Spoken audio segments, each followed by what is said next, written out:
5 साल पहले जब कोरोना की लहर शुरू हुई थी तो बिहार का चुनाव जोर पकड़ रहा था। और जब देशवासियों को अपने घरों में रहना चाहिए था तब मोदी जी बिहार में रैली पे रैली किए जा रहे थे। हजारों लोगों की भीड़, कोरोना वायरस और मोदी जी सभी एक साथ सक्रिय थे। और उसके बाद मौत का जैसा तांडव हुआ था उसे लोग शायद ही कभी भूल पाएंगे। मैं खुद अपनी माँ को लेकर अस्पताल में 12 दिनों तक एडमिट थी। खैर, अब बिहार वासियों का दुर्भाग्य देखिए, देश में कोरोना ने फिर से दस्तक दे दी है।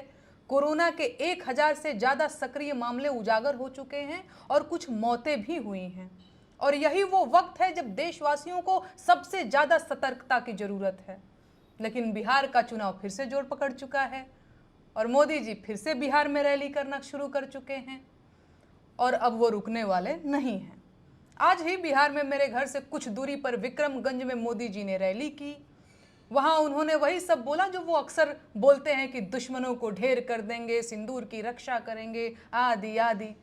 हालांकि जिन 4 आतंकवादियों ने पहलगाम में हत्याएं की थीं, उनके बारे में अभी तक कोई खबर नहीं है।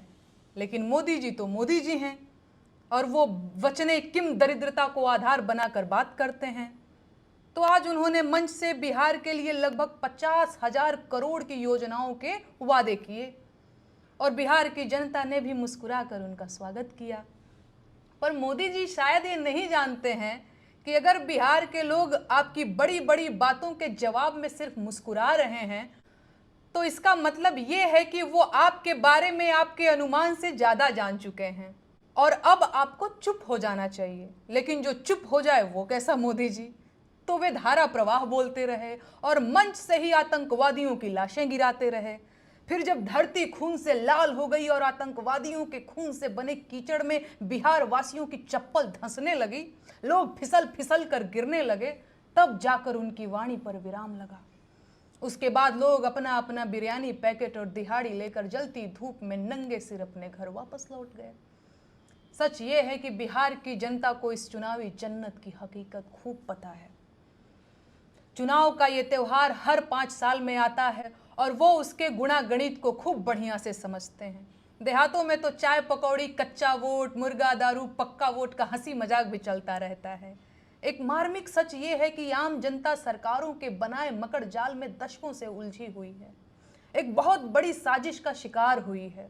जनता को अनपढ़, गरीब और बेरोजगार बनाए रखिए, फिर चुनाव में पैसे देकर और खिला पिलाकर नारे लगवा लीजिए, रैलियों में भीड़ जुटा लीजिए, वोट ले लीजिए और खुद को जनता के हृदय का सम्राट घोषित कर दीजिए। अरे ये भूख, गरीबी और बेरोजगारी की मारी जनता है साहब, मजबूर है। जिस रंग का झंडा पकड़ा देंगे वही लेकर खड़ी हो जाएगी। पर आपकी रैलियों की भीड़ आपकी लोकप्रियता नहीं, देश की बेरोजगारी दिखाती है। लेकिन आपको इससे क्या फर्क पड़ता है? बीते 10-11 सालों से देशवासियों का दुर्भाग्य अपने चरम पर है।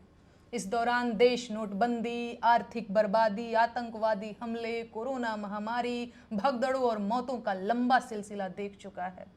देश में ऐसा कुछ भी नहीं बचा है जो खतरे में ना हो। जंगलों में कुल्हाड़ी चल रही है और बस्तियों पर बुलडोजर चल रहे हैं। किसी की पक्की सरकारी नौकरी लगने की मिठाई कब खाई थी ये भी नहीं याद है।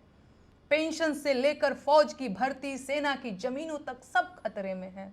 मुसलमान खतरे में है ये बात अखबारों से मालूम होती है और हिंदू खतरे में है ये बात भाजपा बताती है। तो कुल मिलाकर ये देश खतरे में पड़ चुका है। ऐसे में अगर कुछ खतरे में नहीं है तो वो है भाजपा नेताओं की स्वच्छंदता और देश के तमाम शहरों में नए बने भाजपा के बहुमंजिला कार्यालय। बिहार के लोगों से मेरा हाथ जोड़कर निवेदन है कि बिहार के चुनाव में बिहार के मुद्दों पर वोट दें। मंच से गोलियां चलाने वालों की बहादुरी सीज फायर में दिख चुकी है। तो किसी भी बहकावे में न आए, सिंदूर अपने पति के हाथ का ही लगाएं, भाजपा वालों को अपने घर न लाएं और उन्हें बाहर से ही विदा करें, क्योंकि आपके परिवार की सुरक्षा आपकी अपनी जिम्मेदारी है।